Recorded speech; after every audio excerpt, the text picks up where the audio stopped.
और ख़ासतौर पर अगर आप देखें तो रियल्टी स्पेस में से जो कर्नाटक फोकस्ड कंपनीज हैं यहाँ पर आप खास नज़र रखिएगा, और इनमें है शोभा, ब्रिगेड और प्रेस्टीज एस्टेट्स। यहाँ पर अगर आप देखें तो खबर आ रही है कि कर्नाटका सरकार ने जो प्रॉपर्टी रजिस्ट्रेशन फीस है इसे डबल कर दिया, जो कि पहले 1% थी, अब वो बढ़कर 2% हो गई है। तो इन स्टॉक्स पर रखेंगे खास नज़र। हमारे यहाँ तो फंड रेजिंग प्लान्स को अप्रूवल दे दिया है। 3,500 करोड़ QIP के माध्यम से रेस करते हुए नजर आएंगे। और साथ में अगर आप देखें तो डेट इशुएंस है, हालांकि ये नॉर्मल कोर्स ऑफ बिजनेस है, लेकिन 3,000 करोड़ यहाँ से भी रेस होगा। तो इसके चलते RBL बैंक को भी रडार पर रखेंगे। ओके, RBL मोबाइल यूजर जो है जुड़े गए हैं, जिसमें अगर आप देखें तो भारतीय एयरटेल ने जोड़े हैं तकरीब 4,64,000। पिछले महीने यानी जून में अगर आप देखें तो 7,63,000 थे। रिलायंस जियो की बात करें तो यहाँ पर मोमेंटम सबसे फास्टेस्ट ग्रोइंग है, 4,82,000 का आंकड़ा देखने को मिला है। हालांकि जून में सिग्निफिकेंटली ज़्यादा था, लेकिन वोडाफोन आइडिया अपने ट्रेंड को रिस्पेक्ट करता हुआ नजर आ रहा है। लगातार सब्सक्राइबर बेस यहाँ पर सिर्फ और सिर्फ घटता ही रहता है। अब 3,60,000 यूजर्स जो है यहाँ पर कम हुए हैं। और मैं आपको बता दूं कि जून के महीने में भी अगर आप देखें तो 2,20,000 ग्राहक इन्होंने गंवाए थे। तो वोडाफोन आइडिया ये जो ट्रेंड है ग्राहक गंवाने वाला, वो लगातार बरकरार देखने को मिल रहा है। ठीक है, वोडाफोन आइडिया की तो कहानी अलग है, और बाकी दोनों इन कैश करते हो उसके डाउनफॉल को। रिलायंस तो वैसे रडार पे, जियो उसके थ्रू आ गया, और भारतीय एयरटेल आपकी स्क्रीन पे। अच्छा, रिलायंस पे सॉरी चर्चा करी थी, बोलना भूल गया कि इस चैनल का स्वामित्व तो ये देखिए डायरेक्टर साहब पहले तैयार बैठे थे।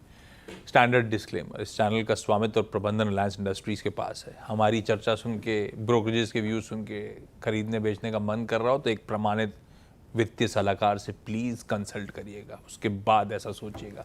कुछ पावर स्टॉक्स या थीम, BHEL हुआ, टोरेंट पावर हुआ, अदानी पावर वगैरह रडार पे। आशीष, क्या है इन सब के पीछे की कहानी? बिल्कुल, काफ़ी सारे खबर निकल कर आ रही हैं। सबसे पहले अगर आप देखें तो BHEL इस स्टॉक को आप अपनी लिस्ट में शामिल कर सकते हैं। कारण ये कि DRDO की तरफ से अगर आप देखें तो इन्हें एक लाइसेंस अग्रीमेंट मिला है, जहां पर अगर आप देखें तो फ्यूज्ड सिलिका रडार डोम्स, इसकी जो गाइडेंस सिस्टम है ये बनाने के लिए ऑर्डर मिला गया है। इसके अलावा अगर आप देखें तो टोरेंट पावर, यहाँ पर भी आप फोकस रखेंगे, क्योंकि मध्य प्रदेश में 1,600 मेगावाट के, एक्चुअली 2 800 मेगावाट के प्लांट ये लगाने वाले हैं। ग्रीनफील्ड प्रोजेक्ट्स हैं, और जिसके ऊपर अगर आप देखें तो 22,000 करोड़ का सिंगल लार्जेस्ट इन्वेस्टमेंट अब तक टोरेंट ग्रुप की तरफ से देखने को मिला है। तो सिग्निफिकेंट डेवलपमेंट है।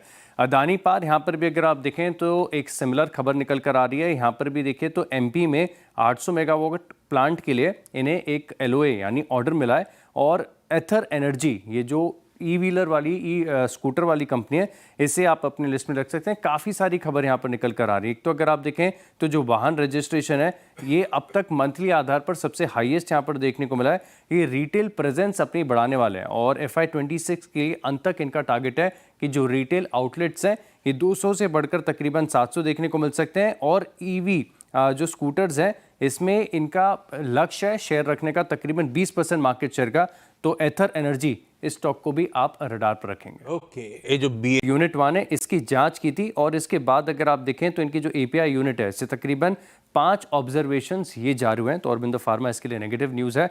इसके अलावा NCC, यहाँ पर इन्होंने अपडेट देकर ये बताया कि अगस्त के पूरे महीने में अब तक इन्हें 788 करोड़ के ऑर्डर मिले, और ये 2 जो ऑर्डर मिले इन्हें ये वाटर डिवीजन के लिए मिले। इसके अलावा स्टरलाइट टेक, इनके लिए भी सेंटिमेंटली नेगेटिव खबर निकल कर आ रही है कि US कोर्ट से अगर आप देखें तो कंपनी को झटका लगा है।